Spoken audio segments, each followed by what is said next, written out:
Hoi no re tiwi, kua tākina ake e te kōti teitei o Tūranganui Ākiwa. He whiu ki runga i tētahi pāpā, rāua ko tana tama, mo te pupuhi i a Tristan Papuni, kia mate, whai muri ho i tētahi tau tohe tohe.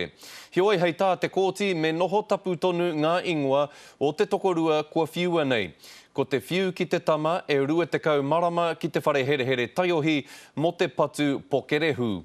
Ko tā te pāpa whiu e rua tau ki te whare here here mo te whakatapeha meka. Nā, kei Tūranganui Ākiwa, tā mātou karare a Irena Smith. Irena. He whiunga tēnei i rungo hia i te mamai o te whānau o Tristan ki ngā tokorua i whiua e te ture. I tai mai te whānau Papuni ki te tuku i o rātou kōrero mō ngā pānga ki runga i a rātou, rā mo te matenga o tō rātou tamaiti. Heoi, i kōrero hoki rātou mo te āhua o Tristan, hei tā rātou he tamaiti pūmau ki te reo Māori, he pakari hoki ki te kura o Uaua i arohatia, e tōna whānau whānui. Irena, ko tahi tau me te haurua, te whānau e tatari ana ki tēnei whakatau, pēhea rātou i te putanga mai o te whakatau nei? Nā runga i ngā mahi huna a te pāpa me te āhua ngā kōrero rūkahu mo te āhua i mate ai a Tristan. Ko te mea nui mo te whānau nei, kia puta ngā kōrero tika, ngā kōrero pono mo tā rātou tamaiti. Koinei a rātou kōrero kia mātou i waho i te kōti, whai muri mai i te whiunga.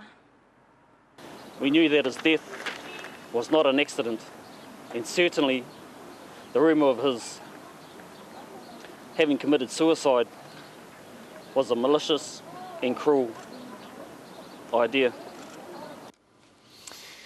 I whakāturia te pū i mate ai a Papuni ki te hunga pāpāho, hea ngā kōrero a ngā pirihimana mo taua pū, a pēhea o rātou whakaaro ki ngā whiu i puta ake i te rangi nei? O hei tā, te kaiwhakahaere pirihimana a Craig Scott e tautoko ana ia i te whiunga a te kaiwhakawā. Me tana whakaputa whakaaro mo te āhua ngoi kore o te pāpa ki te tiaki i te pū, kia kore ai tētahi e mate. Ahakoa te kaumarua tau te pakeke o te tama i taua wā, i mōhio pai ia ki ngā āhuatanga whakamahi i te pū. Anei tana kōrero. The father was very casual with that firearm. The young boy had taken it out by himself on occasions, with his father's permission to go hunting, had killed animals with it, so he knew the danger of that firearm and its power. Yet he still did what he did. I kōrero koe ki te matua keke o Tristan Papuni, Irena, hea wāna kōrero? Ko te mea ua o tēnei mate, no te wāhi kotahi ngataha e rua o te kaupapa nei, i tupu tahi rātou, i mahi tahi rātou, no reira ahakoa te mamai me te pauri, kei te aroha atu rātou. E te mamai te ngākau ki te arawa e noho mai rā i rota kōti. Engari, a rātou mahi tēnei mahi.